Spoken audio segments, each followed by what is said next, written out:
आइए आज शासन और लोकतंत्र को बिल्कुल जमीनी स्तर पर समझने के लिए मध्य प्रदेश की एक विधानसभा सीट राजपुर की गहराई में उतरते हैं। ये सिर्फ एक चुनावी विश्लेषण नहीं होने वाला है, बल्कि ये समझने की कोशिश है कि लोकतंत्र असल में काम कैसे करता है, एक-एक गांव, एक-एक गली के स्तर पर। भारत के दिल यानी मध्य प्रदेश में राजपुर सिर्फ एक छोटा सा इलाका नहीं है। ये एक ऐसी रणभूमि है जहां नर्मदा का पानी न सिर्फ खेतों को सींचता है, बल्कि यहाँ की राजनीति की धारा को भी मोड़ देता है। ये वो मिट्टी है जहां उम्मीदें उगती हैं और जहां से अक्सर राज्य की सियासत की दिशा तय होती है। साल 2023 में राजपुर में हार और जीत के बीच का फासला जानते हैं कितना था? सिर्फ 890 वोट।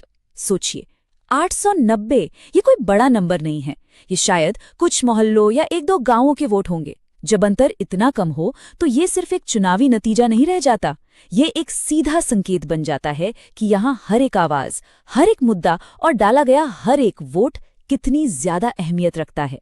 तो राजपुर की इस पूरी तस्वीर को साफ साफ समझने के लिए हम अपनी चर्चा को 6 हिस्सों में देखेंगे। सबसे पहले हम राजपुर की इस कांटे की टक्कर को समझेंगे, फिर वहां की जनता की नब्ज को टटोलेंगे, उसके बाद आंकड़ों की कहानी में छिपे पैटर्न को खोजेंगे, फिर इस जनादेश का विश्लेषण करेंगे, 5वें हिस्से में शासन के लिए एक ठोस ब्लूप्रिंट पर बात करेंगे और आखिर में राजनीति से भी आगे इसके असल उद्देश्य पर गौर करेंगे। तो पहला सवाल, राजपुर का मुकाबला इतना दिलचस्प और इतना कड़ा क्यों है? देखिए, ये सीट अनुसूचित जनजाति यानी एसटी के लिए आरक्षित है और पारंपरिक रूप से इसे कांग्रेस का एक मजबूत गढ़ माना जाता रहा है। लेकिन हाल के चुनावों को देखें तो ये किला अब दरकता हुआ सा नजर आता है। जीत का अंतर इतना कम हो गया है कि कोई भी पार्टी यहाँ जीत को हल्के में लेने की भूल नहीं कर सकती। अब बात करते हैं उन लोगों की जो इस पूरी चुनावी कहानी के असली किरदार है, यानी राजपुर के मतदाता। आंकड़ों और राजनीतिक दांव-पेंच से परे असल में ये कहानी इन्हीं लोगों की है। उनकी सामाजिक बनावट कैसी है और इससे भी जरूरी उनके रोजमर्रा की जिंदगी की वो कौन सी चिंताएं हैं जो वोट देते वक्त उनके फैसले पर असर डालती हैं। राजपुर की राजनीति को समझने की चाबी यहाँ की जनसांख्यिकी में छिपी है। जैसा कि हम देख सकते हैं, यहाँ की लगभग 71% आबादी आदिवासी समुदाय से है। ये एक बहुत बड़ा और निर्णायक आंकड़ा है।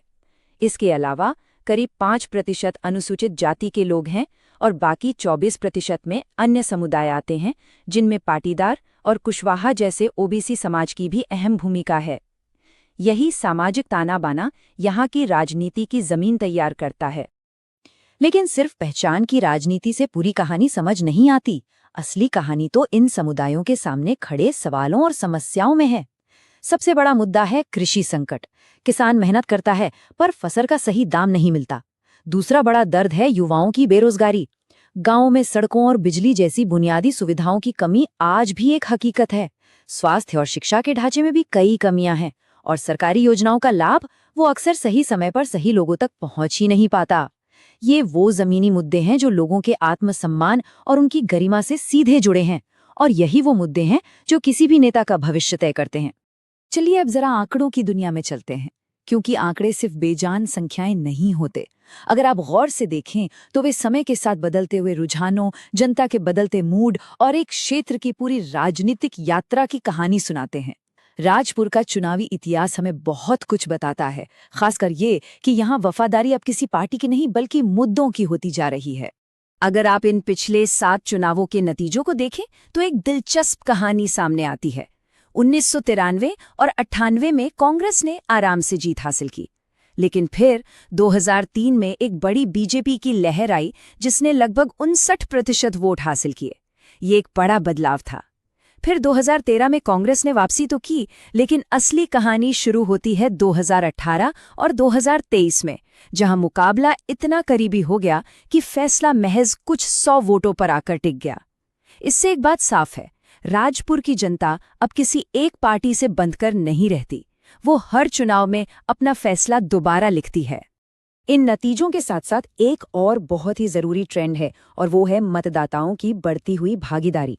देखिए, 1993 में जहां लगभग 64% मतदान हुआ था, वहीं 2023 तक आते आते ये आंकड़ा 82% को भी पार कर गया। ये जो 64 से 82% का सफर है, ये असल में लोकतंत्र की सबसे बड़ी जीत है। ये दिखाता है कि राजपुर के लोग अपने लोकतांत्रिक अधिकारों को लेकर कितने सजग और जागरूक हो चुके हैं। और देखिए, एक जागरूक लोकतंत्र में अपनी बात को जिम्मेदारी से रखना और सार्वजनिक संवाद की गरिमा को बनाए रखना, ये हमारे सबसे बुनियादी संवैधानिक मूल्य हैं। ये कांटे की टक्कर वोट शेयर के इन आंकड़ों में और भी ज्यादा साफ नजर आती है। जरा देखिए, 2018 में दोनों बड़ी पार्टियों के बीच का अंतर सिर्फ आधा प्रतिशत था और 2023 में तो ये और भी कम होकर सिर्फ 0.4% रह गया। जब हार जीत का फैसला इतने बारीक धागे से जुड़ा हो, तो इसका मतलब है कि हर एक बूथ, हर एक मोहल्ला और हर एक वोटर निर्णायक बन जाता है। यहाँ कोई भी छोटी सी गलती या कोई भी छोटा सा सही कदम पूरे नतीजे को पलट सकता है। तो हमने आंकड़े देख लिए, हमने ये भी देख लिया कि मुकाबला कितना करीबी है। अब सवाल ये उठता है कि इन नतीजों के पीछे की असली वजह क्या है? वो कौन सी ताकतें हैं, कौन से फैक्टर्स हैं जो राजपुर के जनादेश को इस तरह से आकार दे रही हैं? चलिए अब इस जनादेश का एक गहरा विश्लेषण करते हैं। आइए एक रणनीतिकार की नज़र से मौजूदा विधायक की स्थिति का एक स्वॉट विश्लेषण करते हैं, यानी उनकी ताकत, कमजोरी, अवसर और खतरे क्या हैं। उनकी ताकत क्या है? एक मजबूत, जमीन से जुड़े स्थानीय नेता जिनका विकास कार्यों का एक रिकॉर्ड है। पर कमजोरी? जीत का बहुत ही मामूली अंतर जो ये दिखाता है कि उनका समर्थन बहुत ही नाजुक है। अब अवसर क्या है? आदिवासी समाज के बीच अपनी पकड़ को और भी ज्यादा मजबूत करना।